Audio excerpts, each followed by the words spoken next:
All right, we have arrived at the next long form Gen GMs video. We are here. Yay. That over there is Zach.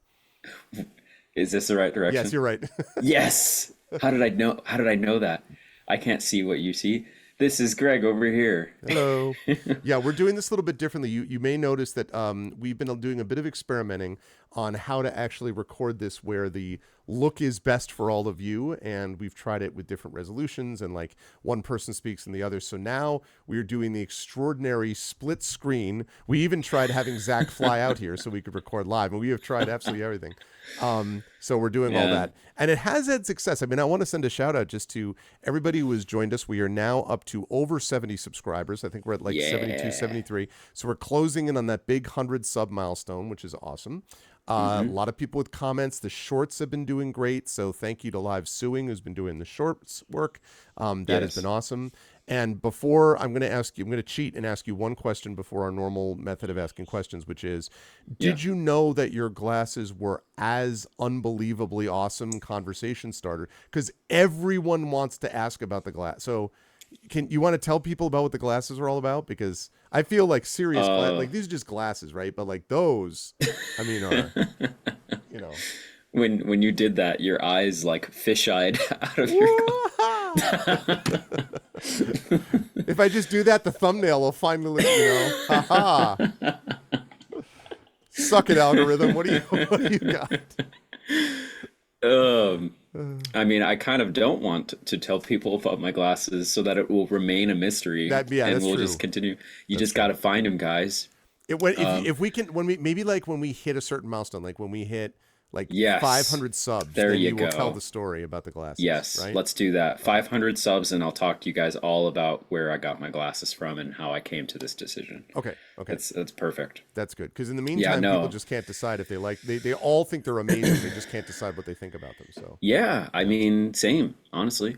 Uh, yeah, no, I didn't know that the glasses were such a phenomenon, but here we are, and yeah, it's great. Yep. Have you thought about when's the last time you got glasses?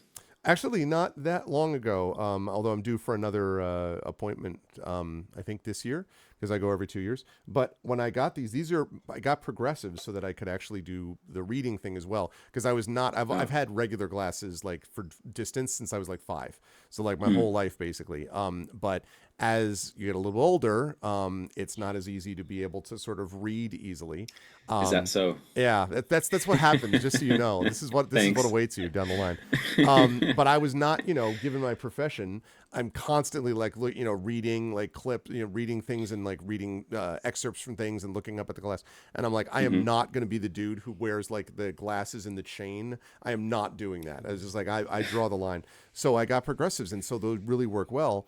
And the only other glasses I got at the time was when I'm at the computer, actually like the mid-range ones. I use these because these are actually clear, and the middle part of these is very thin. So Oh, you don't actually, so technically I could use them, but it's not as clear as this. So this is right. perfect. But if I needed to read all the time, and I don't usually when I'm on the computer because I'm looking at the computer, then I would have to switch to. So Huh. those are my two. But that's just Yeah. basically like, I yeah, look, that's not awesome like your this asymmetrical glasses. right. I mean, I had these before I had these before I had the cool glasses. Instantly a So now thousand viewers drop in off. They're just like, yeah. it's like no, I don't. Subscriber 71, 70, 69, Fix for 68. 876 in the last 10 minutes, like just boom. Yes. Yep. But I still have this pair and I still wear this pair more often because to be honest, the normal, quote unquote, normal pair is more comfortable. Not that these are uncomfortable, but it's kind of one of those things where when I put these on, like there's a small sense of relief, like physically. So like these are a little uncomfortable. I guess it might even just, it not even maybe it's the design. I think it's just like how hard they clamp down on the Oh sides yeah, yeah. of my face. So that's just a fitting thing. But these are my fancy glasses, as I call them, and then these are my house Those are glasses your house that glasses. which I obviously with how cool these are, I try to take care of them. So No, I they are only they are very cool. You know, I put them So in the case when I'm not using them so every you time. all know the deal. 500 subs, and you will Yep. know more about those glasses right there. Yep. That Tell your mystery will friends. come clear. So tell your friends. Yeah. Yeah. So Okay. yeah, so we're here, but thank you seriously to everybody for all the subs and for all the positive feedback that we've gotten and so on. And please keep the comments coming. We really appreciate it. A lot of you wanted to know about close hits in D&D. A lot of you wanted to know about different styles of D&D. A lot of people were interested in what our favorite edition of the game was. Hmm. So yeah, a lot of cool stuff. Yeah. So thank Speaking you. of which, not to extend the preamble of our podcast, but extending the preamble of our podcast, the new I don't know if you've been keeping up on all the news of I don't even know. I really wish they actually made a strong point about what they're going to call it. Like Yeah, 5.5e yeah, basically, 2024. We can't keep calling it 2024 D&D, you know, like that doesn't make any sense. I Yeah, don't know. Like a exactly. one D&D is fine. It might be a little bit it might trigger some OGL PTSD from people. Did I just I use think a that's what it fourth is. I think letter they still acronym? want to call it that, but they're like, Yeah, so I wouldn't mind. I get it, but anyway, have you been keeping up I on the have, new stuff? and I have Yeah. to say, the thing that I'm most excited about, I'm going to take a risk and move my camera over here. If you see that back there, that right there is a Oh, map of Greyhawk. And yeah. that is going to be the featured setting that they use as an example setting Yep. In in the the DM's DMG. guide, which I think is Yep. super cool. And because I mean, partly because that was what I was first exposed to was Greyhawk, so I just think that's kind Hmm. of neat. But also, it's not, again, listen, I love Ed Greenwood. I love Forgotten Realms. I think that there's a lot of good stuff that can still be done with the realms, but they have really done a lot with the realms. Like, I mean, so it's Yep. not the worst thing in the world for them to spend a little time. Like, I mean, I love Eberron. I run a campaign in it. You love Ravnica. Like, doing Right. stuff like that would be good if we get them up front and not just as splat books way late into the edition's life. So having Hmm. Greyhawk up front as a thing that they look at, I think that's cool. Like, I know the Dark Sun people are still mad because they never Yeah. seem to get any love, but yeah, I'm excited about that. I'm excited that they've sort of walked back some of the stuff that I thought was silly. Like, they've taken out the whole crit that only players can crit, which was ridiculous, and I was always going to ignore that rule from the beginning. I didn't even know that was a There was a role. rule they were going to have that only players could critical hit, which was dumb, and they they, Oh, they took it yeah. out, and they've now made it so that, again, and a lot of that was just sort of like play testing, the sort of what they did with D&D Next many years ago. So that was Hmm. fine, but I'm glad to see that they're listening to that feedback, and I hope that continues, and Yeah. we'll see. We'll see how it goes. Yeah. So I know you have, because I won't spoil anything, but I know you have looked into these things before. You said Yes. mysteriously. Yeah, yeah. So At a certain point, I have been involved in the production of the new edition in a small way, but that I can talk about when it happens. But it won't be built. It won't be for many months or a right. couple months until it comes out. But yeah, no, I'm excited. I think yeah, I'm really excited, honestly, because it is just sort of it does sort of just feel like an update rather than really a new edition, Right. but it's a well needed update, I feel. And a lot of the changes that they're making are really cool, and I'm excited for them. To be honest, though, as someone who, even though I was never around for these previous editions, I have really enjoyed exploring 4E and Yeah. 3.5 and so on. And reading all the like absolute gold mine of old mechanics that are in D&D 2E or 3.5 or 4E, Yeah. especially 4E, which had possibly the most crunchy combat like stuff, Yeah. right? And so them being like, we got this new weapon mastery thing where each weapon has a unique like flaring move you can do with it. You can, with your dagger, you can nick foes and you can cleave with axes. And I was like, you did that in previous editions. You're just bringing it back. That's it. They're like this new shiny thing. And Baldur's Gate 3 also had, I think it's interesting seeing how that game as a essentially D&D 5e game made some of those changes already that people really love about Baldur's Gate 3 and are like, wow, I wish D&D did this. And Right. then now, like all in Baldur's Gate 3, for example, all of the simple and martial weapons in D&D each have a unique ability you can do with them, like lacerate or Mm-hmm. cleave or so on. So yeah, it's interesting as a fan of both of those things. But But yeah, so I'm excited for it, and I think the last thing I'll say is I was glad to see someone on Twitter made a thread about how I think they said that they're a third party D&D third party creator, and they wrote this thread about how like they're really actually encouraged by this new edition, and about how WotC is trying to do better with its relationship with third party creators, and the fact that now on D&D Beyond, for example, there's all these third party modules are being published on Yeah. D&D Beyond, Yeah. and all of these D&D creators are getting to unveil new parts of the new edition as well in partnership with them. Yep. So yeah, I'm encouraged, and I think we just have to stay vigilant on maintaining things like the OGL and the keeping AI away. Far away. Yeah.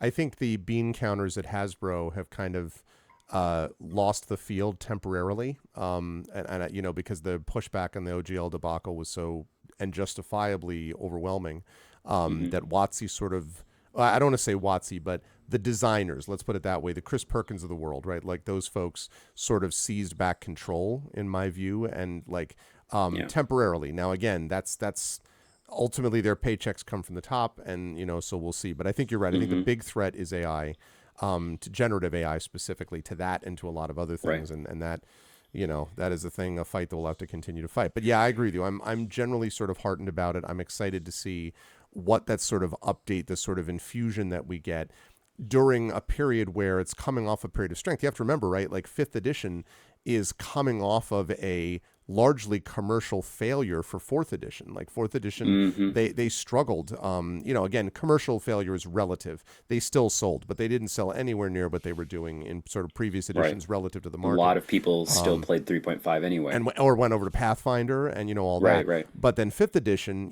Paizo fell off significantly. Pathfinder fell off significantly. It's hanging in there. It still has its adherence and all that. But it definitely there was a moment there in 12, 13, 11, 12, 13. There was a moment there where the feeling was that Paizo was going to stand toe to toe with WotC, and Mm. like WotC came out with 5e, and then all of a sudden like the Paizo thing Yeah. dropped off in terms of being a major competitor.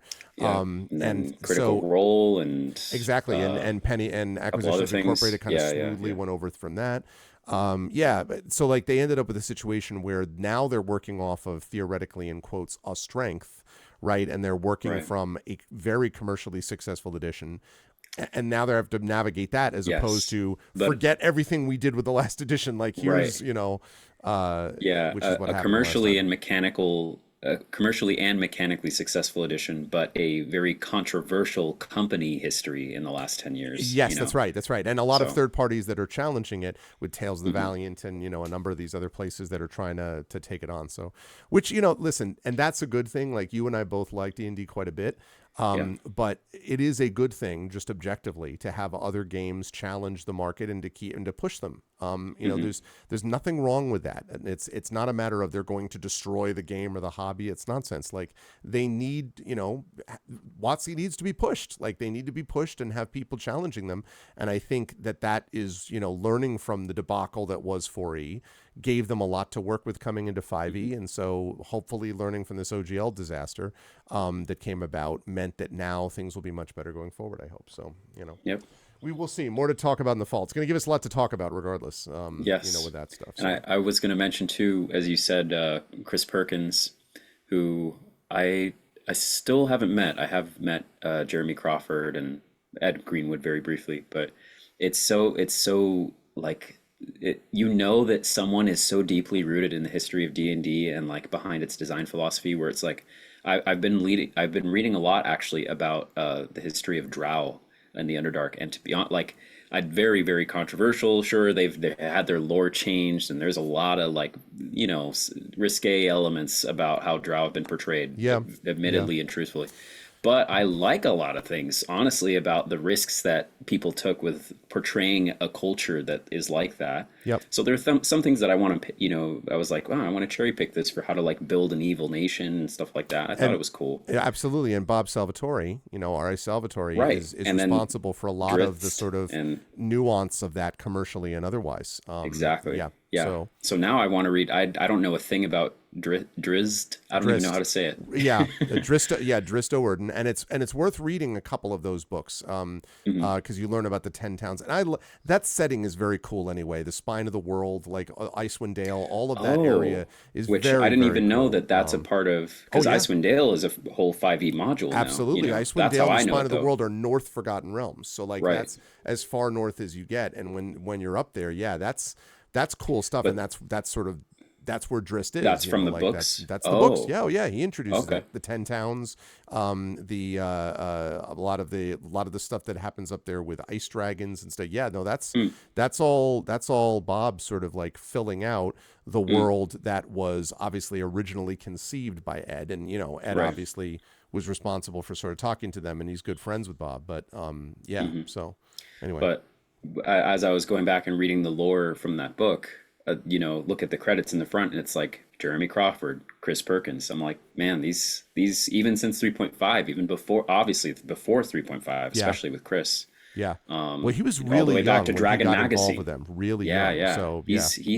He's like I don't know. The way that I've related D&D to people that don't know anything about it is, I guess this is really not going to be accurate whatsoever, but I feel like it helps paint the picture, at least to me. I feel like if Gary Gygax is the George Lucas, or sometimes I've likened Ed Greenwood to the George Lucas, but again, not entirely accurate Hmm. because it's not exactly the same thing.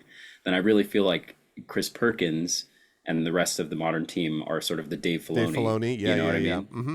Hmm. Just that story of there was an interview on Critical Role that no longer exists because Brian W. Foster was Yeah. the interviewer, but I forget even what the show is called, but Chris Perkins talked about how he got started, and I'm like, yeah, it's just such a cool story of like him starting so young and Yep. like being involved for so long. Like he's such a cool guy He that really is. I've seen that um, interview. I've seen that interview.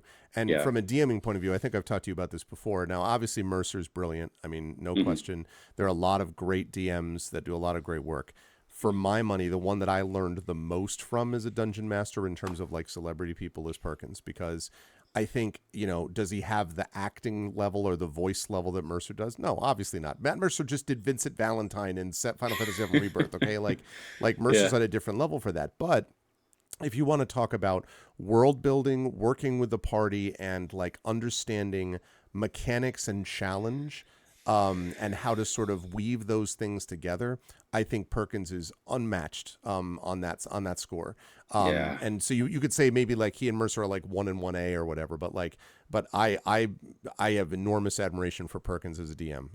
I think he does things Yeah. very very well with Yeah. lots of different groups too, with like lots of different groups of people I've seen over the years. He DMs for a Hmm. lot of different types. So anyway, There's a whole unlisted playlist on YouTube that you can find through like a Reddit thread of him DMing like a 6 or 7 session thing for some people from the UK, and it's like yep, a with whole little Livingstone, campaign. Ian Yeah. Livingstone is in Okay, you've that. seen that. Yeah, Yeah, yeah, I've yeah, yeah. seen that. I love that. No, yeah, I've watched. Yeah, Yep, it's yep. like I don't know, and I don't know. Very So yeah, cool. it's cool. It's just feeling, and for me feeling more tied to the history of the game and all that.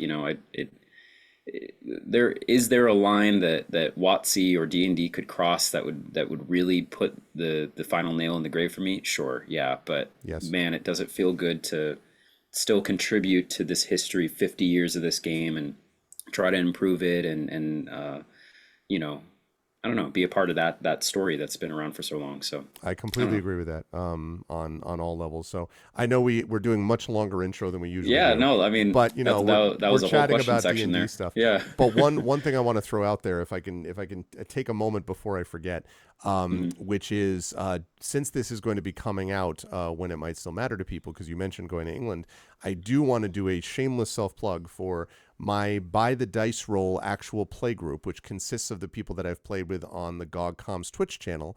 Hmm. We are going to be getting together in England at the Omnibus Theatre in Clapham, which is a suburb, well, it's in London, but to the south of London, basically. Hmm. And it's the Omnibus Theatre. We're going to be running Night of the Forbidden Library, which you, of course, are familiar with. Yeah. And I'm going to be doing that on August 17th. We already have a number of folks from Europe. I know at least of 4 people that are flying over from different countries in Europe to come see this, which is Wow. super cool. It's not a huge theater. It's nowhere as big as the Klein or anything like that. But I would love to be able to sort of fill as much of that space as we can. So if you're interested in this and you're like, ooh, I'm seeing this in Europe and I would like to check this out, it is, you can go to buythediceroll.com, which is BYTHEDICEROLL.com. And there is ticket link on there, and the tickets are literally £7.50, which is roughly $700 US. No, I'm kidding. It's roughly, it's not that bad. No, but it isn't like expensive. It's clear. It's like the cost of a movie, you know. Right, right. And so it'll be a fun time. And you know, you've done these live events, and you know that they're fun. So, Yeah, yeah. Anyway, I just wanted to throw that out there because people will see this when this goes Hmm. live before the next one. So. Yeah. It's like it's almost like live theater, but with improv and dice and fun things. And Have you D&D, it's heard, great. by the way, there's a off-Broadway show about D&D? Yeah, there's one in New York that is kind of like a tavern theater D&D show. Yeah. Yes, I have heard about it, but I haven't had a chance to go see it. It looks Yeah, cool me though, either. Hmm. and I guess they said it was doing fairly well. So Hmm. you know, keep your fingers crossed, right? Like that stuff Yeah. is good stuff. All right, let's get into the meat of the show. Yeah. Who wants to ask who what? What do you want? Yeah. I got some questions. I got a good one to start us with, so Okay, I go guess ahead and I'll lead go. off then. Because I think as we've learned in what is this going to be, episode 7 now? 7, I think, of the long ones. Yeah, The Dice Awakens. So Dice Awakens. it Dice took Heart you of a the second. Vengeance. Yeah. You got it. Yes. Yes. So as we've learned, we ask these questions, and then inevitably we ask the question back. So Wait, this is a bad idea, Zach, because that means that this is what do the you mean? last dice. Is where this is No, the last show. no, no, no, no, no. This Yeah. is Oh this no, is no, the no. Yeah, Dice it is. Awakens. No, this is the Dice Awakens next show. If next show is episode 8, Oh yeah, next show would next be show is the the last last one. dice. Oh right. And then the show after that is, what was it called? Would be I don't even would remember be, it. Rise of Right. Dice. Rise of Dice. But we need to make sure. So we need to make sure we don't Yeah. hand this over to another group of Yep. people that really hate the first group of people. Yeah, and then we because then won't they're, have what they're happened. gonna they're gonna make the Dicealorian, and it's just gonna completely Oh my completely God. put us out of business. This is the way, crit hit, you know. Yes. Okay. And then yeah. Wow. All right, so here's my question. Right. Question music begins playing. All right, what is one area in which you feel very confident as a dungeon master? And conversely, what is one area that you still think you'd love to improve in as a dungeon master? And then this is tied into a secondary question that you can choose to touch on, or we can push to later, which has to do with the same thing. The second part of the question is, looking back at your years of DMing, which I'd love to see you ask me this question because you have way more experience. Well, maybe I will. Looking back at your years of DMing, can you identify any like turning points or particularly notable sessions or campaigns that you think improved your DMing skills? Ooh. So what's at the root of these questions is like you identifying what you feel like you're skilled at and what you think you need to improve in. And then sort of another way to think about it is, do you feel like, can you identify a point at which you gained the thing that you feel like you're good at? I don't know. I don't know if Yes. that's Yes, I possible, see but what you're mostly getting at. just the first two I questions see is what you're like, what do getting you at. feel like you're good at? What do you feel like you still need to improve in? Yeah, so I'll tie in part 1 with part 3-ish of the question. Okay. First. So one of the things that I think I'm strongest at is in character development. I think I'm very good at creating NPCs that players care about. And some of those are ones that are given as sort of vague like outlines in published modules, and some of them are ones that I've developed on my own. And I think even if they are just sort of like slightly hinted at in large modules, even there, I think I can flesh them out pretty substantially. And I think that people come away feeling like they have a good understanding of some characters I don't think I have a lot of super flat, like, oh, we've seen a million of these type of characters in my DMing. So I think I'm good at that, and I'm proud of that because I do think that one of the things that people engage with most are the personalities. Like I think that's a human thing, right? Like I think Yeah. we love engaging with an immersive world for sure. And when you're doing things like playing Metroid, you want to have that sense of kind of lonely exploration. So there's that. But Yeah. when you're playing a game like Dungeons and Dragons, I think most of the time you're looking for some kind of not just imaginative play, but with a group of people. Like we've talked many times about D&D as a group activity, and I think that's Right. because people like the idea of being with someone else. They like co-oping a campaign, if you will. They like being connected with other people in that way. Yep. And so, uh, my experience has been that working in that sort of context, creating NPCs that player characters feel invested in. Hmm. Sometimes, some characters hate, like the players love them, right? They love to meet these NPCs, but the characters But the hate them because yeah, that's the yeah, role yeah. play of it or whatever. That I think is something I'm very good at, and I think it's very important in D&D because you're so connected with the people that inhabit this world, and it's what keeps it from being just like a kind of a like a concept test, where you're just like Yes. a deserted version of Second Life, where you're just kind of walking around and no one's around. You're like, hello, and your voice echoes Exactly. alarmingly or whatever. Like this is with people that you're actually with. So I think that that's one of my strengths is being able to do that and create dramatic moments with those characters. So Hmm. that's one example that I would cite. And the way to tie it into the third part is I remember very distinctly, actually, a moment where that happened. And it was long before I was streaming any of my play. There was a character that this party was what, and this must have been, I think it was probably right after college. So I was in graduate school. I was doing my master's, I think. So it was well before streaming. And I remember that these characters, the players had run into a couple of people in this town that they had sort of pissed off, and one of them was this merchant that they felt was trying to cheat them, which is fair because he was. And they were like, and they caught him out and they basically embarrassed him, and they were like, haha, like that was that. And to my mind, I was like, this guy's not going to let that go.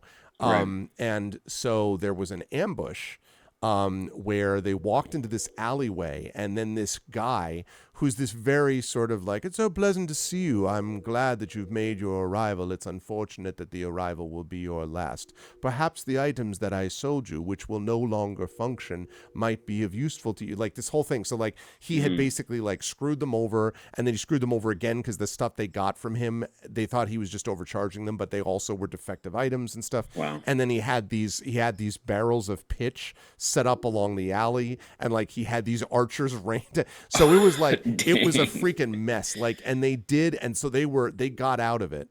But they were so angry at him. They were like, we will trade. So this guy became like this sort of random, like throwaway Wow. NPC merchant, became like one of the big bads. Like, in a Wow. way, the big bad was almost slightly anticlimactic when they got to him because it was about taking this guy out. They were like, I kill him. You're like, you kill him. Like we cut off his head and I put each body part in a different room. I'm like, he's not a ghoul. They're like, no, he's never gonna come back. Now I No, seek he's out his worse than a family. ghoul. Like they were so angry at him. Wow. And like, so what that taught me was that you never know what's going to sort of trigger. We've talked about that in the show before. You're never going to know what's going to trigger a player's interest. But I really learned that leaning into a player's emotional connection to an NPC, positive or Hmm. negative, whatever the reason may be, leaning into that is extremely helpful because it is playing off of your players. And I think that counterpunching as a DM, if you will, like responding to what the player is really indicating interest in, is super, super useful. And, so what if it leads you slightly off the track, and if all of a sudden they're like more interested in like, this random ass merchant than like Beelzebub. I mean, it wasn't quite that distinctive, but you know what I mean? Like they really Yeah. cared more about dealing with a merchant. That's honestly what mattered to them more. And so what if that wasn't what I originally imagined, right? Like that was something that made for much more memorable storytelling and stuff where they were really invested. And so I learned not only about the importance of character development from that, I learned about the importance of reacting more definitively to my players and not being worried that I was going to go off the rails with my plot just because I followed this super interesting character down a particular path. And Love so that. yeah, that was a distinctive thing. Man, did they? And I don't even remember the merchant's name anymore. But man, do I remember the Do ambush, you the weapons that he sold them that didn't work? Like, oh, do you still it was have great. any of your notes from those times? Like, do you have anything? Yeah, I mean, yes, I not, I mean, if you don't have to get it right now, but no, but I'll think about that. Yeah, down there at the bottom, actually, I do have most of my notes from there. I have even, I think I showed you this. I even have like character sheets from when I like my yeah, dad, when I was like yes. 12 or Like your, I 13, think your you first know? character sheet ever or something. Yeah, Yeah, and yeah. and his character sheet, and I had like simple notes, down from that. Wow. But yeah, I do have some of those. And those are interesting to look at sometimes just to kind of see how far I've come. But also, Mm-hmm. yeah, picking up on like, oh, that's the moment that this thing happened. Like, yeah, Wow. that was very distinctive. Um, Can and then you can yeah, you remember like every do you think you'd be able to like write down every campaign you've ever been in and run? I mean, because I probably could. It would take me a bit because several have started and then stopped, so it'd take me a bit to like remember. But long it's it form campaigns probably, because a lot of what I did early on, you have to remember, because they were so with like modules, like campaigns were not really a thing. Like you played through an adventure, and it was right. like an adventure. It might take a few sessions, but then you went on to the Yeah, next one. and Like that's it honestly wasn't. how it should kind of be too, I feel. Yeah. That later on it became like you started to have module links like the Scourge of the Slave Lords, where they linked modules together, or Against the Giants, which is famous, which like linked a bunch of these giant things together, and that Mm, that started to make it more kind of campaign oriented. I do like the longer form campaign, but there is some kind of yeah. nostalgic joy you can take in like just playing this sort of simple stuff. But yeah, Yes. as far as campaigns, I probably could. Yeah, if I sat down and thought about it, I probably could. Um, Have you at been least playing ones that I consistently DM'd like myself. since you started at what age? What, like 13, 14, Um, or so I started playing in when I was in sixth grade. So I would have been, geez, I don't know. like 11, Yeah, probably because I probably got the 10 or red box 11? like when I was 11 or 12, maybe So have 13. you basically Um, been, has there ever been a year that you haven't like, I mean, because since 2016, honestly, I've been playing, I no, mean, I it's there was not a even 10 years, but like, yeah. No, there were a couple years when I was not that where I wasn't playing GMing or DMing because I couldn't get anyone together, and this was like mm, pre like heavily online stuff, right? Like right. like I would say my college years, I mean, I was very on and off. And then definitely between the, like, there was that one, as I say, there was that one little mini campaign with this thing I just told you about during my master's. But after Okay. that, probably from 96 through, oh God, probably through 2002, I probably wasn't playing Okay. much. And then I played in another camp. If I, there were probably a year or two where I didn't play at all. And then 2002, 2003, I played in a campaign, but it wasn't actually DMing it.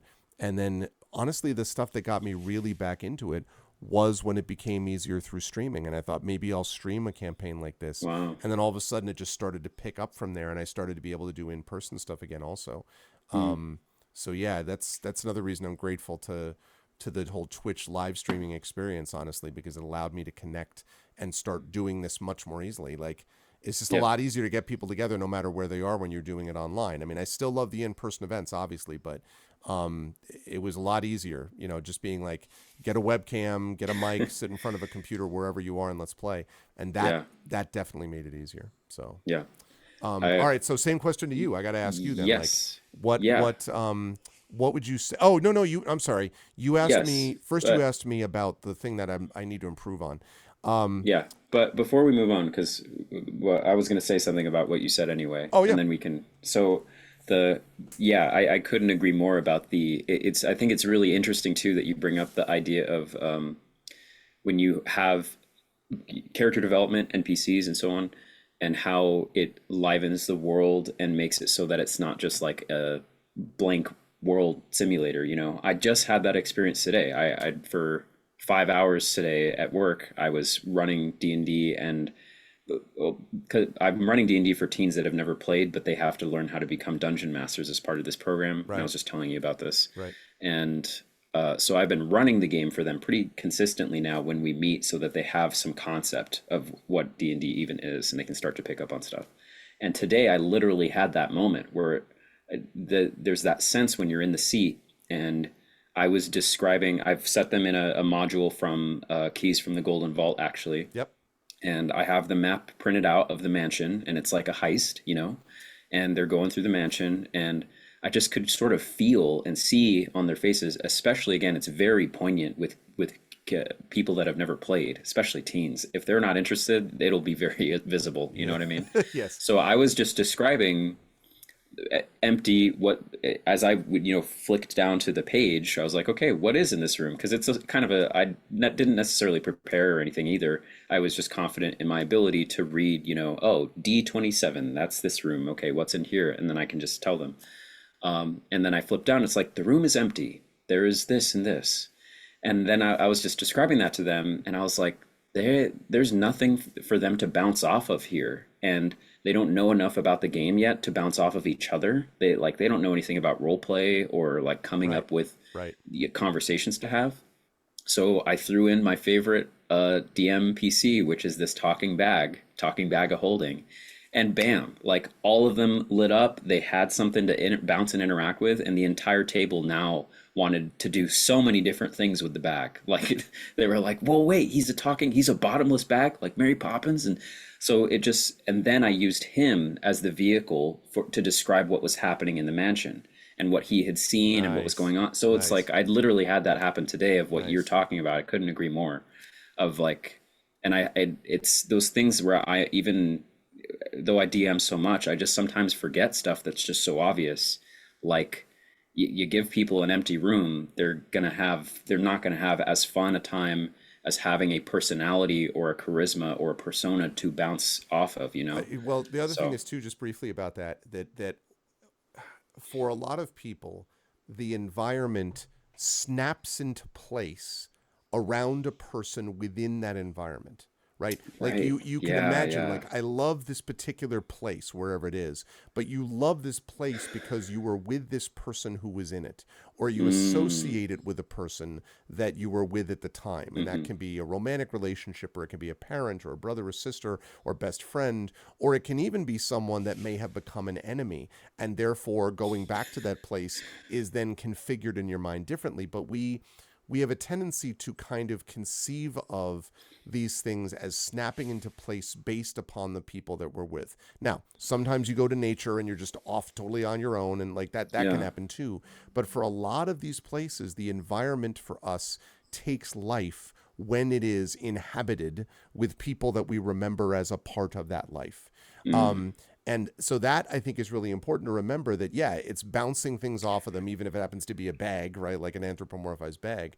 But I right. think the other part of it is that it then becomes something that they remember the interactive and shared experience of being in this environment, and that environment was connected to the things that were in it and the people, or, talking bag of holding, that was in it at the time. So, yeah, Mm. that's something to think about as a DM. Like, you if you feel like something is empty, it probably is. And having someone that's interacting with it in some way can make a huge difference. Yeah, for sure. Live suing, clip that. Go. There you go. Yeah. It's Yeah, no, that's great.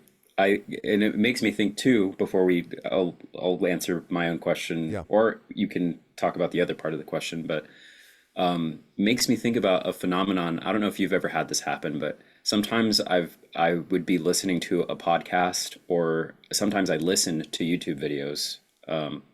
And who would think?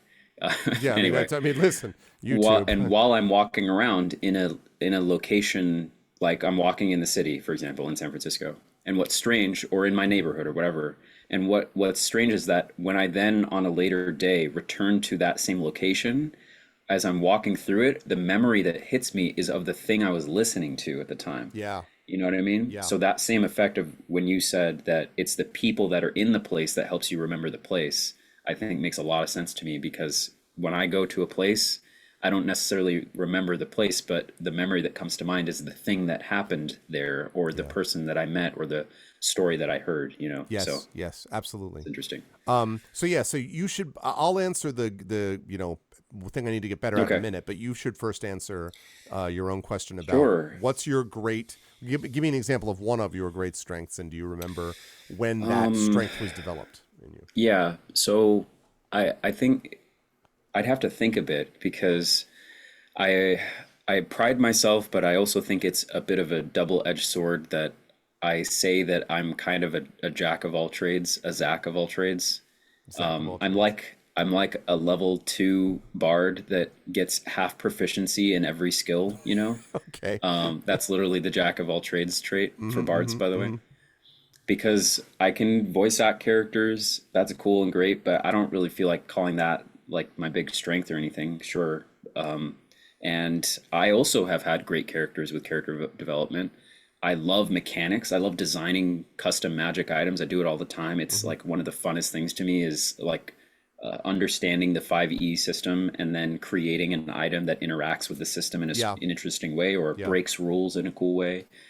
I love that, but I wouldn't call myself foremost a designer. And then I don't know, like I have cool moments, cool dialogue moments, most of the time that I pre-write and practice almost like a script Mm-hmm. in some scenarios.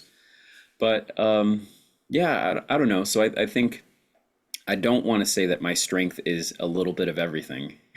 In some ways, I think it is. You know, just being having a level playing field is very good and very sufficient for my stuff. But I don't know. I think a skill that I would lean into for myself is that I feel like I'm pretty aware. What I do feel like is maybe uncommon is I pride myself on being aware of what how my players are feeling, or at least gauging that from an Mm-hmm. empathetic Mm-hmm. point of Mm-hmm. view, Mm-hmm. and being very cognizant and sometimes even changing the content of what I'm running or introducing a new character or whatever in the moment. You know what I mean?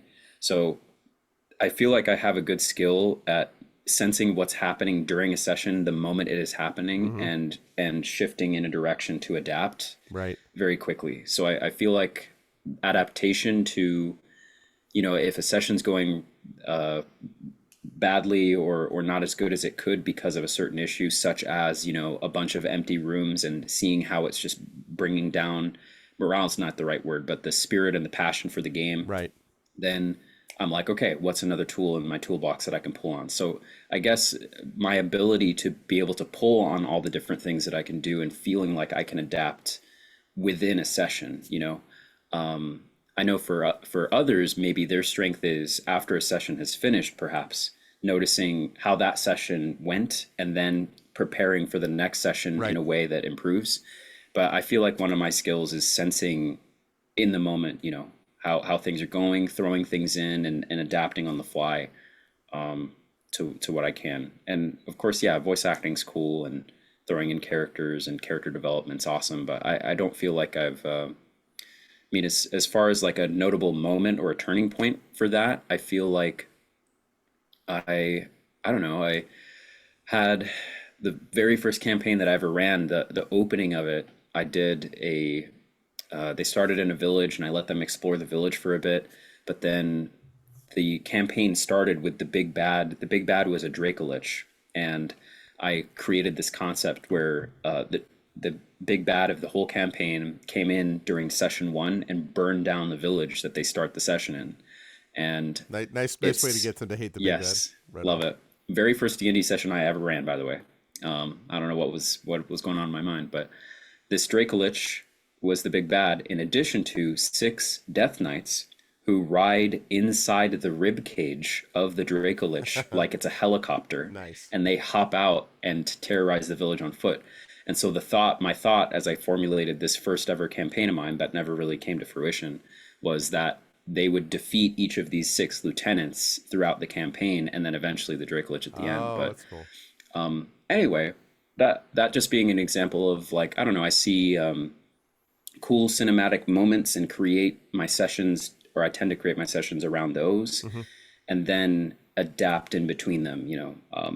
So I think that's how my mind works, just in general as a GM. Is I feel like I have also a skill for picturing interesting concepts that I'd like to throw my players into, Hmm. and then see how they react to. I don't prep at all for how they react, or I do have some contingencies, but I really enjoy setting the chessboard beforehand of what then when the players, take off their blindfold, I'm like, all right, here we are in the middle of you know, so I don't know famous chess players, but Magnus Carlsen versus this The guy, Bobby how do you Fischer historically, yes, right, or yes. something. Yeah. How do you what's your move? Yep. Here's how I've set it up. Yep.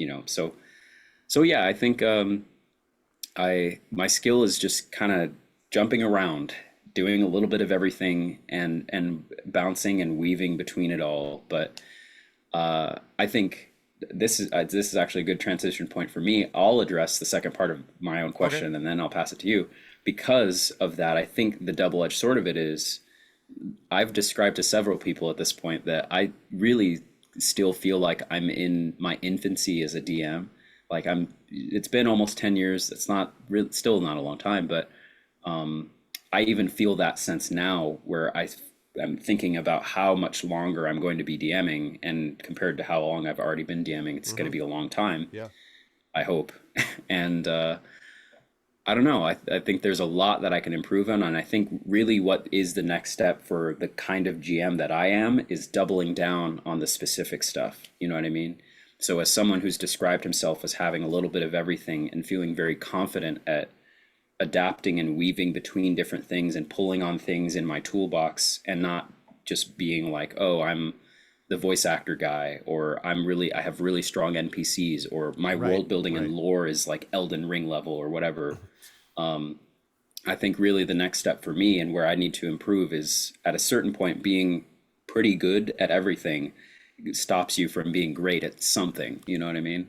And so I think I need to double down on like character dialogue. I have loved how vivid people's descriptions of characters are, of like, his hair was such and such, and he had this beard like this, and his clothes of adjective, and da da da. And it's like I struggle to pick at those sometimes. Sometimes I find myself just doing a flat description, and I'm like, okay, it works. They can fill in the rest. But I don't know. I feel like, yeah, for me, I just need to kind of level up everything a little bit. And the voice acting, not even necessarily being necessary is one thing, but yeah, I think for my next evolution as a DM, I feel is to hunker down and do some real research Hmm. and work and practice on sort of those core fundamentals of like, sure, anyone can world build, but like, how can you have your world building feel alive and not just like explain it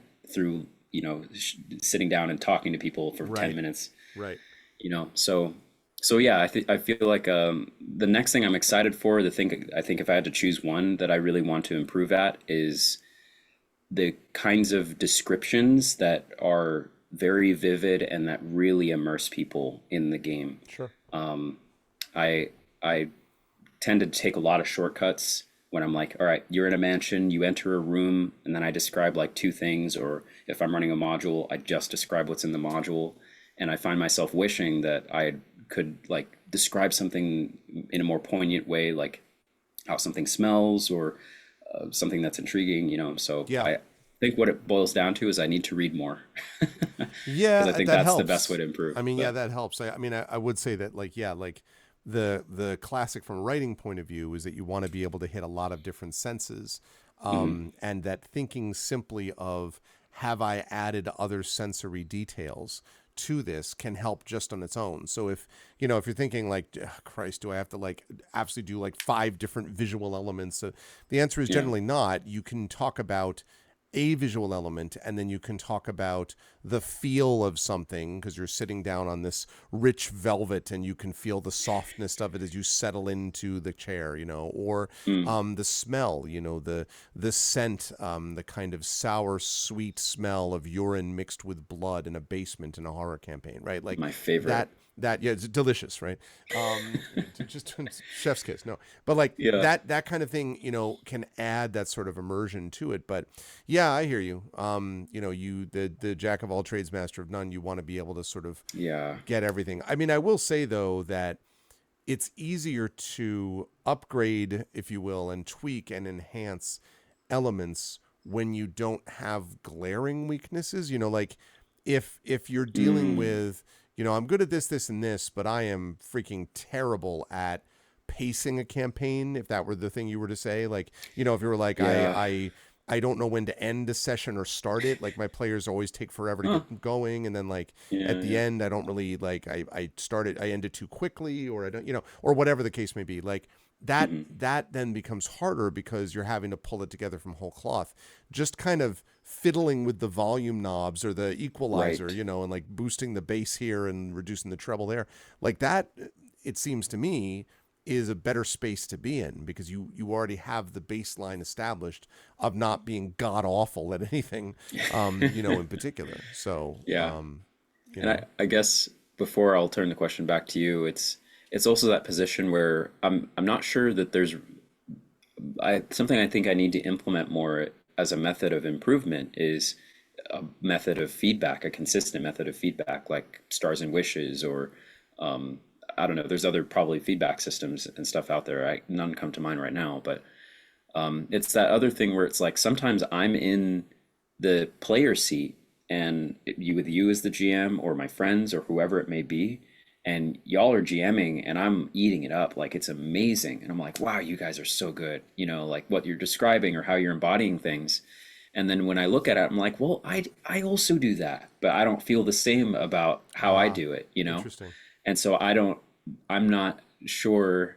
I also don't probably tell you guys enough how good your DMing is, where I feel like if I had like that feedback loop of like, Zach, that was so cool when you did this, I'd be like, okay, good. I am good at that. That's you well, know? that's interesting. Yeah, the idea of being like this, this didn't work, or Hmm. but this really did work. Yeah. Like sometimes if I'm playing in someone else's adventure and I would be loath because I generally don't. I play one shots if I'm playing with someone else. Like I haven't really had the time to be a player in a longer form campaign for a while.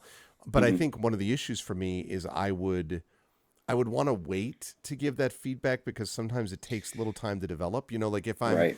if I'm like, it seems like this part was sort of slow, but if the reason for that is because Yeah. you're building up to some big thing, then it's like, Yeah.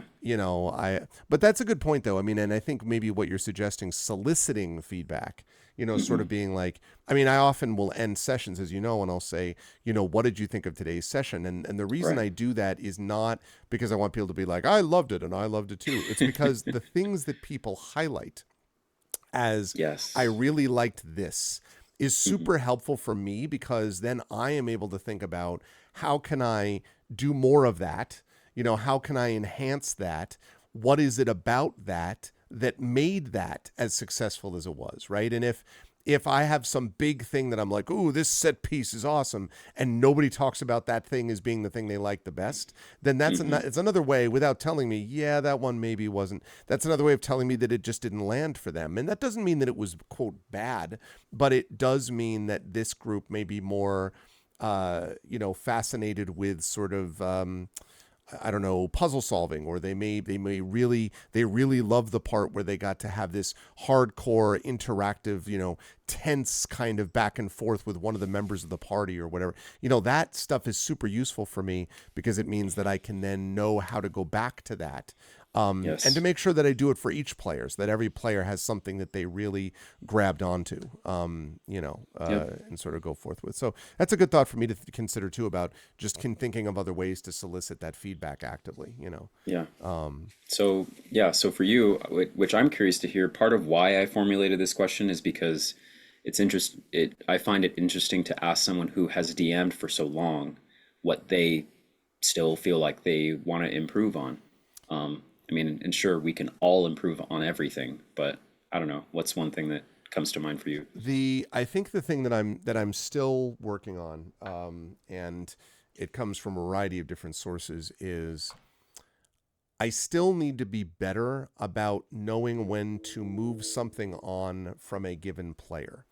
If a player is really into a big intense moment or series of moments, there are some players, and I've had a couple of players like this, who have those intense moments all the time, and Mm, after a while they can be very compelling, and they're great as a DM to play with, right? Like if you can play with a person who's really into their character and they're really giving you this stuff, and it's like all this backstory, and we all know the deal that some of our players are going to give more backstory than others will, and that doesn't mean that the person who doesn't give as much backstory isn't equally as good a player. There are times where they can be just as good a player without having to have 10 pages of backstory.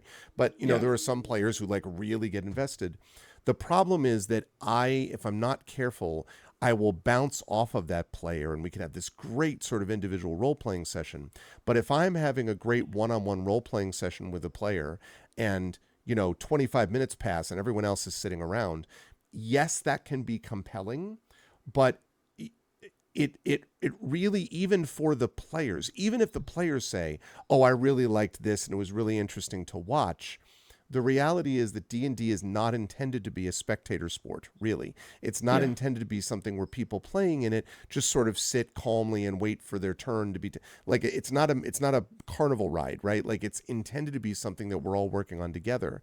And there are times where a kind of dominant personality in terms of a role-playing personality can be hard for me to sort of realize I've got to actively break out of it. One, because I don't want to be rude to that player, and two, because uh, it's not as good as I think it is when it doesn't involve everyone else for long enough. Now, that doesn't mean that, and that does not mean that you should not have individual character moments. Like an example that I'll use is and I've used this example before in Esper Genesis when we had you were meeting with the Long Winter, the version of the Long Winter that was the kid, and there was the whole thing with the roller coaster. That Hmm. stuff was really, really great because of what you brought to it. And I Hmm. think everyone is sort of compelled by it. But it also didn't take that long for you to sort of have this conversation, right? And Right. that was built up over, God, how long, years, right? Like the Long Winter was a thing 70 for at something least, sessions. yeah. I mean, Yeah. and the Long Winter itself was a thing for at least a year. So it was paying off towards the end of the campaign. A big part of Kaz's character, your Bellari's character, it was paying off something about what the Long Winter was about.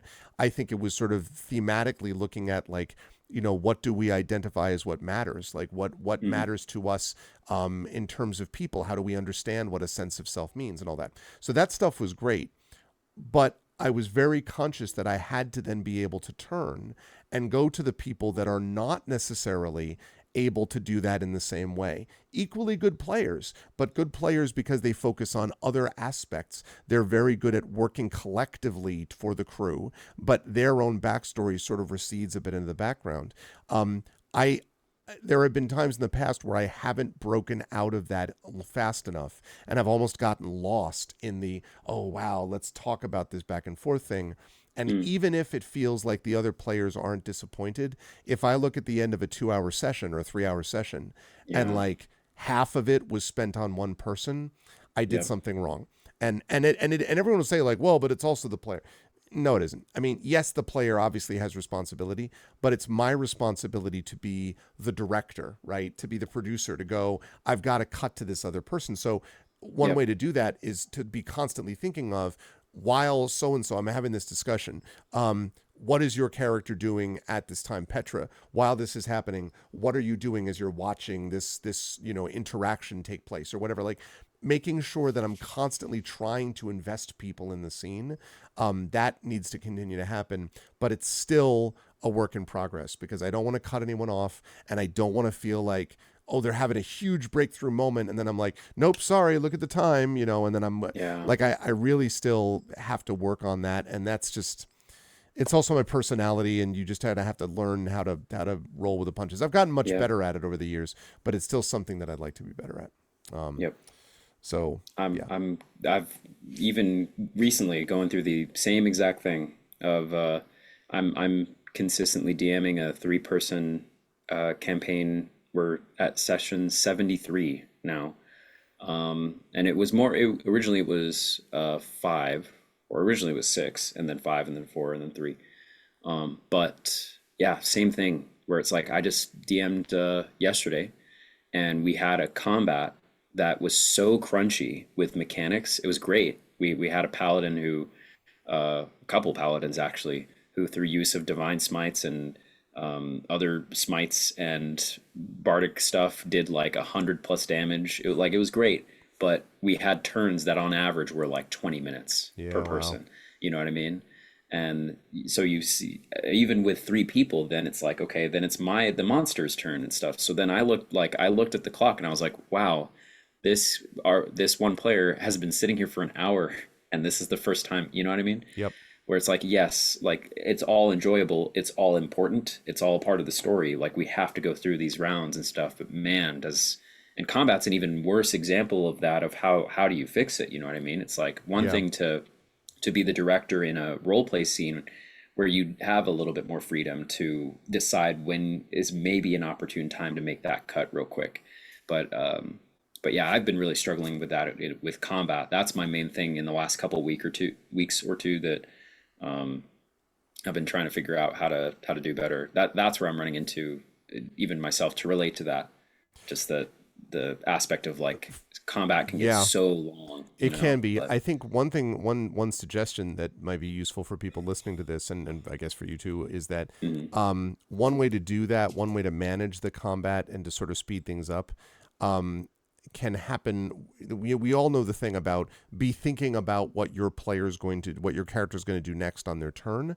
But yeah, another way to think of that is um, teaching them to assess the battlefield. Like if something's happening in a certain way, the help action, the assist action, the help action is way underutilized in D&D. yeah, And one of the reasons is that people think of it as, okay, now it's Joe's turn, now it's Cheryl's turn, now it's right. And it's like, that's true, but you were a part of this combat. And realistically, each of these rounds is 6 seconds. You're taking a very brief period of time. And you're subdividing it to make it easier to be able to handle in a tabletop experience. But if you think of it that way, someone like saying, I'm going to do this, and having the other person be like, all right, that sounds good. Because what I'm planning to do, like, I do allow a little bit of table talk in that regard because yeah, is it technically totally realistic? No, but it gets people way more invested when they go, yeah, but if you can go here, then I'm going to try to parkour off and do this. And they can yeah, be like, okay, but I don't know if I could do that. Well, what if I hold my action until you do that and then I go after you? Like thinking of the turn order as more flexible and thinking of them as assisting in what they see in the combat, but also what they will do is dictated by what the other person will do.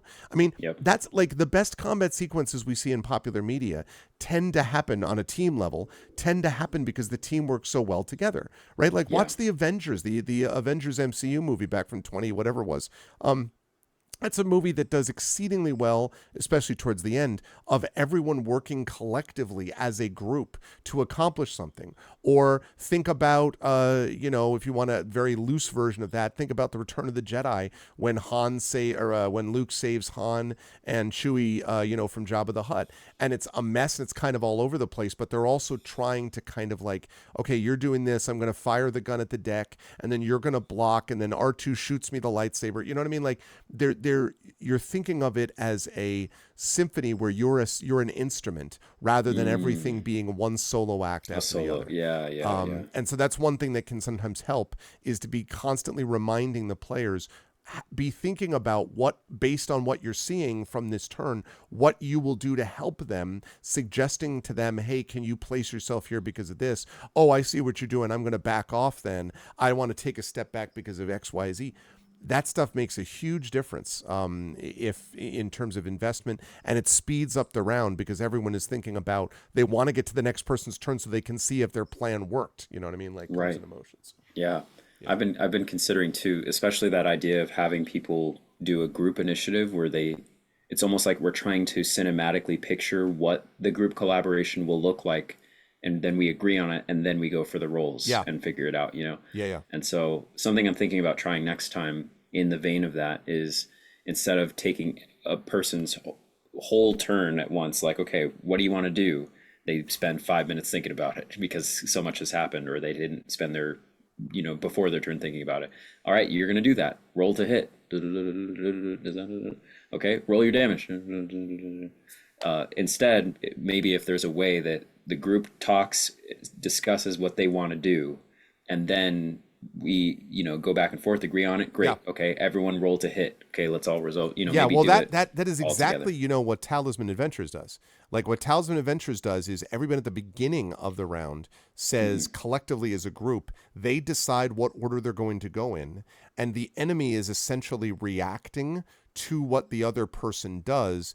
And depending on what you do during your player turn, you can prevent the enemy's response, or the enemy is going based upon what the player did, which means by the time we get to the end of the combat round, it's not I go, you go, I go, I go, I go, monster goes, I go. Instead, it is everyone decides what they're going to do. Then this spell goes off. The enemy gets to hit back or doesn't get to hit back depending on success or failure. The next Yeah. person goes, the next person goes. And so it's very snappy and it feels very much team Yes. oriented in that term. And so the talisman system, I think, does that very interestingly. Unfortunately, the company Pegasus Spiele does not have the rights to it anymore because nobody can hold on to the rights to these games. But if you can track down a copy of Pegasus Spiele's Talisman Adventures, I think they do a lot of that very well in terms of a new way to conceive of combat, which you can take some stuff to Yep. modify D&D, to make that happen. So. And this is something that actually Daggerheart has going for it too. In Critical Role's That's right, I've new heard. game. Yeah, yeah, yeah. That when I got to run it briefly, there was how the combat is supposed to work is there's a token system, which, if I'm not mistaken, actually Daggerheart has borrowed this idea from other types of games. I think Powered by the Apocalypse types of games, I think, but I haven't played too many of those. But how it worked was that when combat happened, there was no really initiative. Players just decided when they wanted to go, and when they were taking their actions, they would throw a token towards the DM, an action token or whatever, take their turn, and then the next person could go. You could even double go. You could take your turn twice and throw in another action token. But then for every token that you gave the DM could then redeem to react back to you.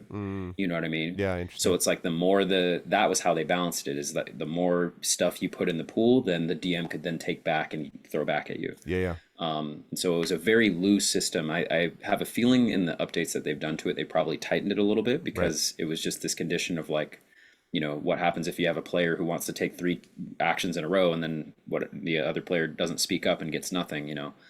But yeah, so that's something I'm contending with and trying to figure out. But yeah, so anyway, that was all off of you talking about figuring out where to shift, Yeah. the attention. Yeah. Yeah, So yeah. I've had to deal with that even just yesterday running. And yeah, that's interesting. I don't feel like that idea of where to keep the camera or shifting things has happened too often, even in Esper Genesis, like in the games that I've been in with you.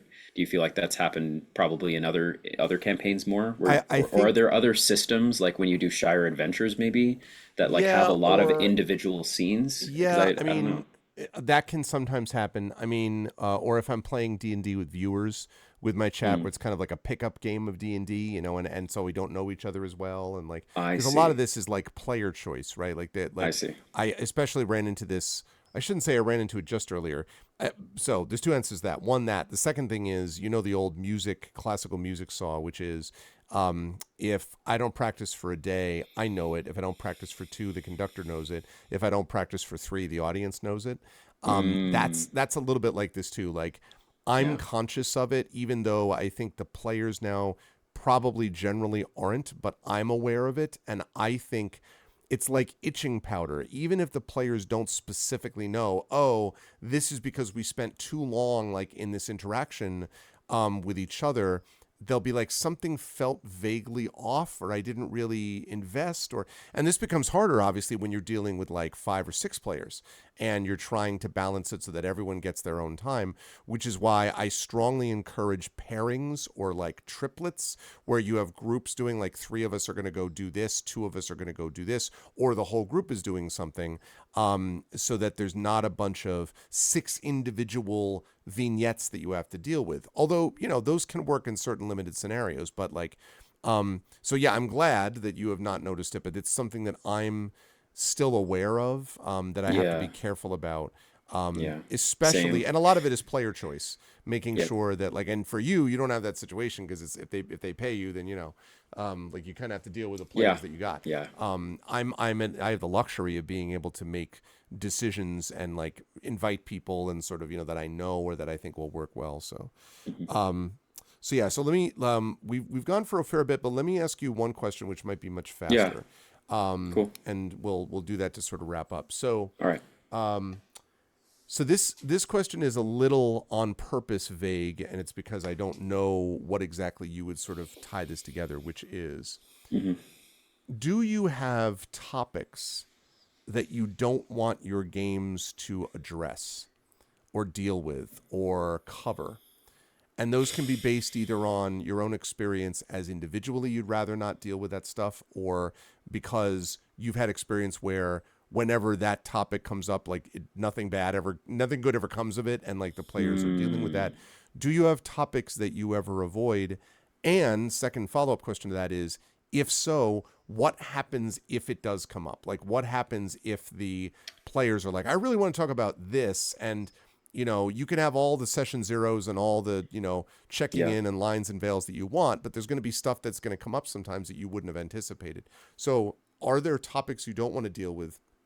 And if so, what happens if they come up? Like, how do you deal with them as a Mm. DM? So I have one that's some of the things that might come to mind for GMs is stuff that would be under safety tools, and I don't there's not necessarily anything that would be on a safety tool list. First of all, that I've dreaded coming up or that has come up, thankfully, but or very often at all. But I would say the first thing that came to mind is PvP. Mm, But I only say this because I run for kids a lot, where it comes up a lot more easily yeah, and a yeah, lot more often. yeah. So I'll talk about that.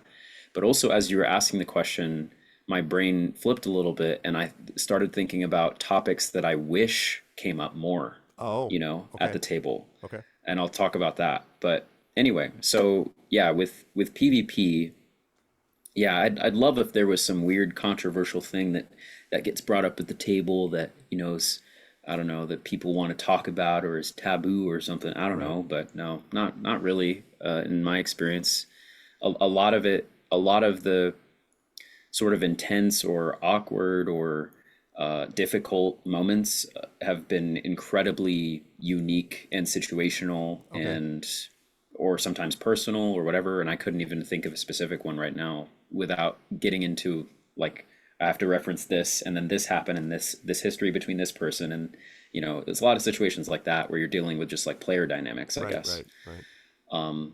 But no, I feel pretty confident handling almost everything except PvP. That is a and I feel like I should define exactly what that is. And it happens so much with kids where just this past Sunday, 2 days ago, I run this kids program, kids 8 to 13 ish. And, you know, I was running a Coliseum battle. They really liked this group of kids have now played with me. This specific group, we have a cohort of maybe 30 to 50 kids total that will filter in and out of our program. It's an open seat, open program. Every single Sunday we play. And for kids all around San Francisco, they can come in. And if they've never been there before, if they came a year ago, they can come in, Mm-hmm. no RSVPing anything. And they get to choose what table they want to play at based on the DMs that are available, whether it's myself or a librarian or a teen that's volunteering. But this particular group of kids came to my table again because they really wanted to resume this Coliseum fight that they were doing. And Okay. it's really crunchy and turn by turn by turn. Another reason why combat's been heavy on my mind is another example of, okay, you take your turn, okay, you take your turn, So there's really been this ache for trying to find something that makes combat a little more collaborative. Yeah. But there was this moment where this player was every moment he could get, and again, these kids are 8 to 13 years old, are every moment he could get talking about how cool his character is and what he's going to do on his turn, even though his turn is 5 turns away. Oh, his turn's now 4 turns away. Here's what, hey guys, here, remember, here's what I'm going to do. Get ready for it. And I'm going to do this, and man, this is going to do so much damage. Or this player is like, okay, I want to do this act, and I'm like, awesome. You're going to roll 3d8, and then this kid's like, well, when I take my turn, it's going to be 5d8. Like, he's literally saying that. Oh, boy. Eventually got to the point where the other kid who was sitting next to him was like, hey, you know what? What you're saying is really frustrating me. And that they then spoke her piece for a good 2 minutes, which I completely let her. And eventually that player who was speaking up so often he didn't have anything to reply to that. He was like, he just kind of like stopped talking. No, and then I was like, okay, please resume your turn. I like to let things like that play out because they have to learn as young people how to resolve situations like that. But anyway, that's an example of out of character, like above the table PvP to a degree of player dynamics. Legitimately. But then there's also within that same session, there was a thing where it's like a player found a way to. They were fighting in a circus tent, a giant big top circus tent, and the arena was inside of it. One of the players' characters find a way to get outside the tent and on top of it, and they set fire to the tent. And I was like, that's cool, great. The whole tent's going to burn down. People are going to have to run out, but it'll look cool and it'll change the dynamic of the fight. But one of the other players was really mad about that because from their perspective, it put their character in danger. And now it's complicating the whole situation. And now it's ruining everything they're going to do. So it gets to their turn. They're like, I shoot and attack the player who is going to burn the tent down. Oh, boy. And then, so it's all these vendettas and it happens so easily with these kids and teaching them grace and patience and not moving so quickly. So that's the thing where how to resolve that, as you ask the question of like something that you don't like to have come up at the table and then how do you resolve it? I won't say I don't like having it come up because specifically with kids, I feel like often, surprisingly enough, those are some of the biggest learning moments with them is when they don't inhibit their emotions and they're just like, I want to take vengeance against this person, you know? Right. But it does not get any necessarily easier to deal with. And it's always, some kids understand very quickly how, going for revenge against a player for a little slight is not going to help anything, and just focus on the goal. And also, like, I literally said to the girl who was like, I shoot him, and then he was like, why would you do that? And then it just turned into an argument of them against each other. And so I said to the girl, I was like, hey, no, direct your anger at me. I'm the DM. Direct your anger at me. She was like, why did he do that? I don't want to. And I was like, yes, like good. The house, Mr. Speaker, my learned opponent, blah, blah, blah, Yeah. So that's a situation where I'm a little, maybe not afraid, but I have to be on my toes whenever it comes up because it's so different every time, because each kid's sensitivity to conflict is different. Yeah. Each kid's response to conflict. Some kids just kind of immediately back off and are like, oh my God, I'm sorry, I didn't mean to do that. But then also the aggression that was coming towards them, was it warranted or not? And that's also a matter of perspective. Who am I to say? So it's interesting. And then it gets obviously even more and way more complicated among adults. If you're still at a point where we are so often forgiving and tolerant of each other that becomes a double-edged sword, where these things then just build up and build up and build up over time without ever being addressed. And it's the opposite problem. Yes. So that is something that I'm still, that's what comes to mind, where it's like, as far as a topic to come up, I don't know. I've always felt I approach the topics like I'd approach them as a human, in conversation. And I like it's a great place to have conversations, especially the last thing I'll say is D&D is a great place to field interesting or strange or taboo or whatever topics because it's a fantasy space. You know what I mean? Yes.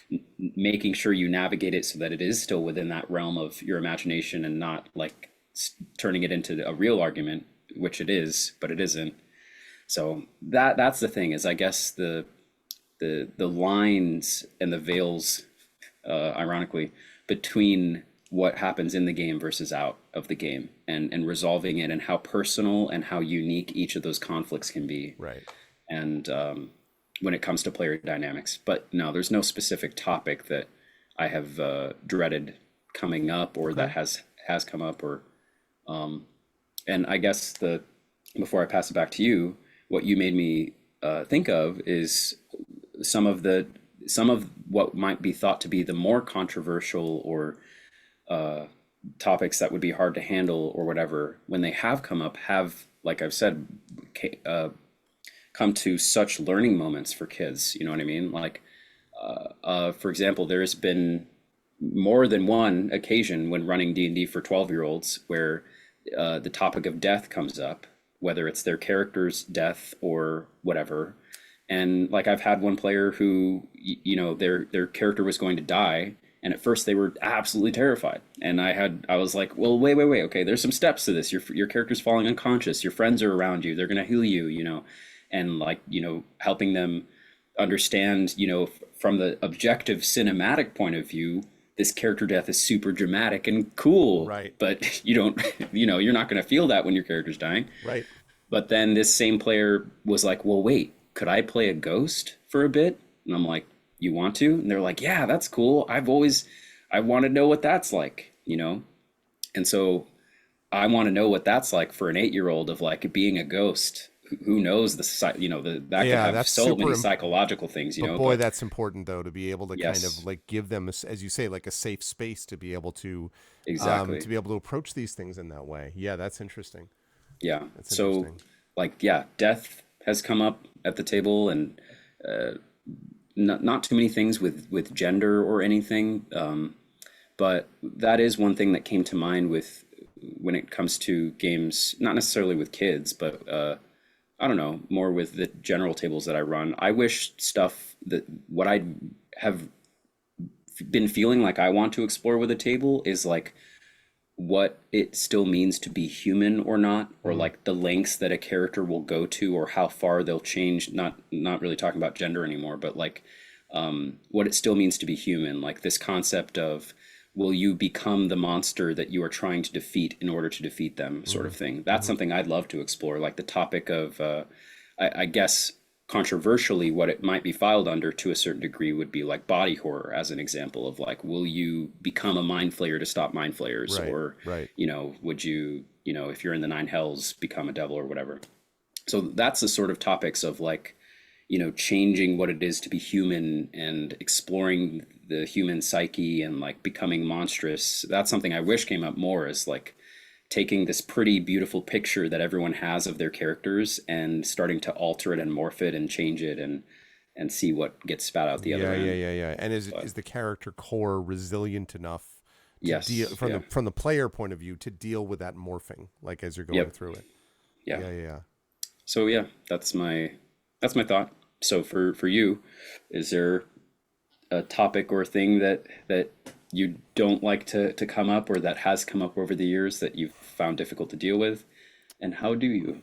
Yeah, it's I mean, when I was thinking about it, I was thinking about there are like sort of the safety things, but there are also things that come up that are like I've had players that are uncomfortable, for example, with um child death, right? Right. Like the portrayal of child death. And sometimes that comes from a very personal space. Mm-hmm. And so again, lines and veils, you session zeros, you have to be obviously extremely sensitive to that. Mm-hmm. Um and so there's two parts to it. One is, as the GM, if I'm super invested in a particular thing, right? Like if I, uh, if something comes up where I am going through a difficult psychological thing relating to whatever, someone, there's the portrayal of someone who is dealing with confusion or dementia. and I'm thinking about, and this is not referring to me because I didn't have to deal with this, but like if I were dealing with someone who was going through, a parent dealing with dementia or something like that, that would be a real struggle, it seems to me. And for some people, they can keep a very clear compartmentalized line between being a GM and God bless them. Like that's not easy for me to do. Partially because I think I need to be open and have a certain sort of empathetic vulnerability to be able to connect with people and be effective at what I do. Now, that doesn't mean that, someone is struggling and I immediately start weeping along with them. Like there's limits to this, and you have to be careful about not sort of projecting or overlaying your own emotional, whatever it is onto somebody else, because then that's not fair really to them, and it means that you're not really even helping yourself in that regard. But regardless, like this is why as a player, Tales from the Loop, I've talked about this before, just has this very intense effect on me. I don't totally know why. I think it's because I grew up in the 80s. I think it's because I sense a lot of the bizarreness of that time is captured in that game. I've talked about all this many times before. So I feel very emotionally invested. And I don't think there's ever been a Tales from the Loop game where I didn't sort of tear up at some point. And that doesn't mean that I didn't want to deal with those topics, but it's like one of those things like, let's go watch this really awesome movie that is going to be really brutal to watch and is really hard, and it's going to be like, and you're like, yeah, or we could, go watch a baseball Fight a game dragon. or like, Yeah, or that. play a video game or watch an action film. You know what I mean? Like there's a part that even if it's good for us, that we may not really feel like, being put through the emotional ringer, that day. Yeah. And so, there's the reality of that. One of the reasons, admittedly, that I like being the GM a lot, I enjoy playing as well, but I really enjoy GMing. One of the reasons for that is because I have some control over how that plays out. And I know that I have a kind of like a pretty clear ceiling that I won't break through, or a wall that I won't break through, because I know that it could be theoretically harmful to the player, and I would only want to be extremely careful about how that sort of gets played out. An example that I'm thinking of is and this is something I don't, we've talked about this again before, but I had to be careful when we had the long winter situation with you in Espergenesis, because there is the danger of someone having their, not that the DM plays the character for them, but that possession is uncomfortable for people. The idea that they lose authority and agency is uncomfortable for people. So I had to be very careful about that, and to even sort of broach the subject, quite honestly. So in my own case, I think I think from a player point of view, I have to be careful, about how that plays out.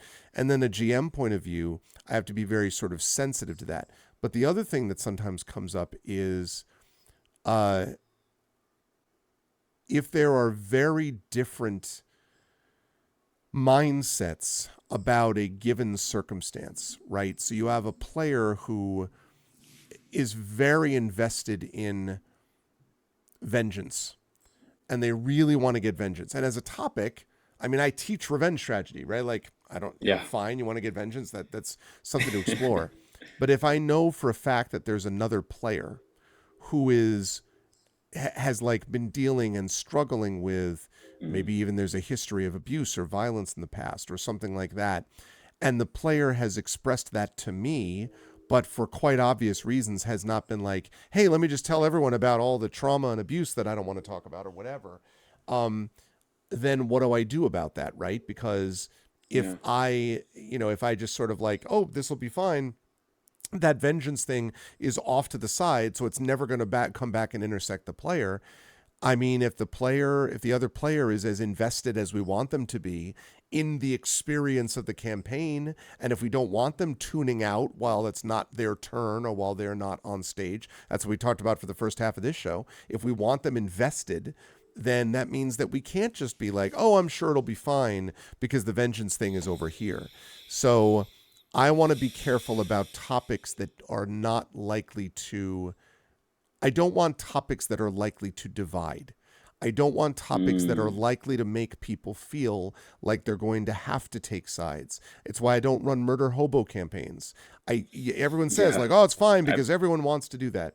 Hmm. I mean, maybe, but in my experience, it's like three people really want to do that, and two people are like, okay, if they want, but then they have to sort of be part of something where they feel viscerally uncomfortable, and Yeah. that's not I a mean, campaign I and want you to run. included. It's not like And me you. included, exactly. Yeah, yeah, I don't want to run a campaign with a bunch of evil characters.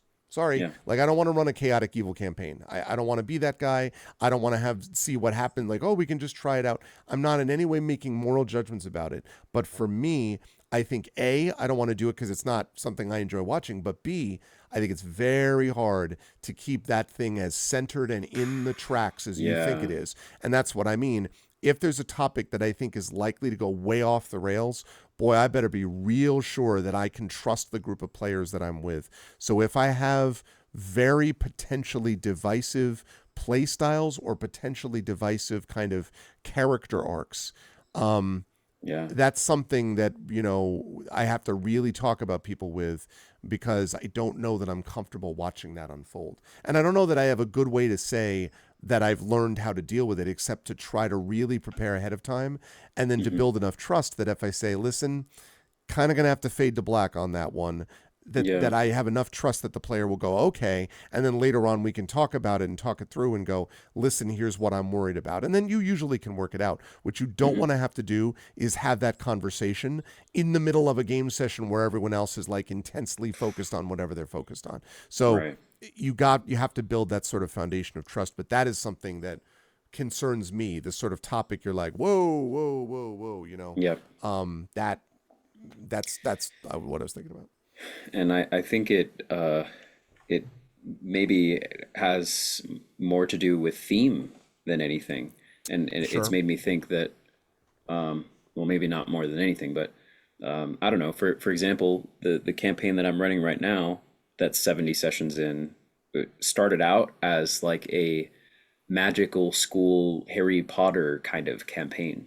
And now it's a critical role world ending level 70 sessions in. They're like, like the Avengers about to stop the demons that's Yeah, attacking yeah, their yeah, yeah, families, yeah, or yeah. like, so Face what down I, Voldemort now. yeah, exactly. But not even like the school thing is just so far gone Yeah. now. It's something else entirely. So I don't know, with the idea of like a player who really is into this vengeance thing versus like the broad question of, okay, wait, what campaign are we playing? What are we doing? What is the topic of what we're Right. playing? What do we want? Right. Right. So Did they all go along with it, do you think, for the most part? Like they all made this um transition okay, or not I don't totally? know. Yeah. I think I'm running good games. I think from the feedback that I'm getting from them that we are all enjoying it, and I am getting week to week like lots of either conversations or the way that I've talked to them about it is at a certain point I'm now I've joked with them. I've said to my players that I almost feel like sometimes I'm writing like fan fiction about their characters. Like I'm like, man, wouldn't it be so cool if your character did this? Yeah, Let me yeah, yeah, help. Let yeah. me like help you achieve that.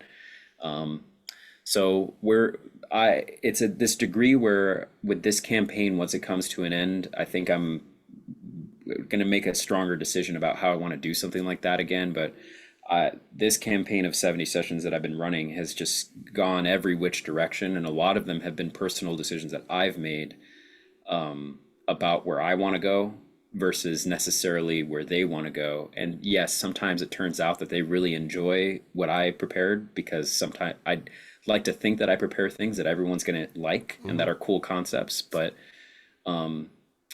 I wish sometimes that I would have stuck to a theme like that because there have been, of course, over these 70 sessions, issues that have come up. And I would really think that some of them have come up from exactly the kind of thing that you're talking about, of a disagreement and dissonance of theme and desire from what they want from the game, Right. and also what the DM wants from the game. Right. And so so yeah, well, I don't know. We'll see, but yeah, I'm picking up what you're putting down, and I don't know. I have I I don't think I've had too many interactions like that where there's been such contention over what people want necessarily, or one thing that someone really wants to do that's touching on a sensitive topic for someone else. But yeah, that's hard to navigate, and I think, like you said, you just have to build up trust with players. And I think as a DM, it's your job to be consistent with exactly like you said. You are the one that you can trust yourself at the very least. To what kind of rating your game's going to have, Right. what kind of topics that are going to come up. Right. So so yeah, I I feel it.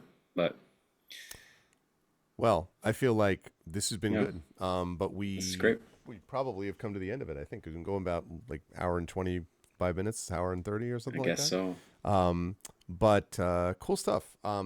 If lovely viewers slash listeners, if you liked this, then we would humbly ask that if you're getting this on, we're going to start trying to look to get this to other podcast feeds and start doing that. We were just discussing a little bit of that over time.